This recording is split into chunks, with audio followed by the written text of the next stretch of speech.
Things are definitely heating up for 509 Fabrication in Post Falls. And we are the ones manufacturing the brand new world's first Presto log burning stove. The stove originated in a garage in Hayden around 2010, but it wasn't until the very end of 2017, after years of testing with the EPA and meeting UL standards, that 509 Fabrication was given the green light to start selling its stoves. So we've tested this stove every which way that you could burn this stove, trying to make it burn dirty, and they couldn't do it. Further validation came in March at the National Hearth Patio and Barbecue Show in Atlanta. They vote on what they think is the best new marketable product of the year, and we actually came home with that award. Dusty Henderson says 509 stove is one of the most fuel efficient in the world. You're pulling all of the fuel heat off of the stove instead of running it out the exhaust pipe outside. You simply feed the logs through the top of the stove, so there's no pitch, no bugs, and no splinters like you'd get with a wood stove.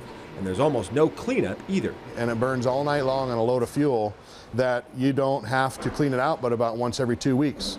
It actually vaporizes the fuel. 509 Fabrication begins by welding the stainless steel parts for its stoves from start to finish. It paints everything with a special Senotherm paint from Germany. The doors, the front plates, everywhere. In its own in-house paint booth.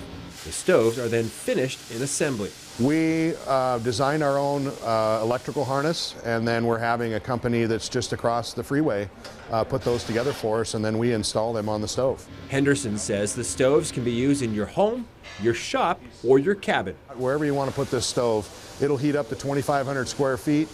It's meant to put out a nice even heat like a wood stove. Priced at just over $3,000, it's meant to be a lifetime stove. 509 Fabrications made its first ever delivery of 4 stoves to Yakima earlier this month. It's the first of what they hope will be many deliveries in 2018. And we've got dealers and distributors all over the country right now that want to carry the stove. We're just ramping up to start serving them. Henderson also hopes to start selling in Europe soon, and he's working on a log chipper and some different stove models that will come to market probably in 3 to 4 years. Top secret stuff. Which means the heat should stay on for 509 Fabrication for quite some time. For Maine and the Northwest, I'm Derek Dice, KXLY 4 News.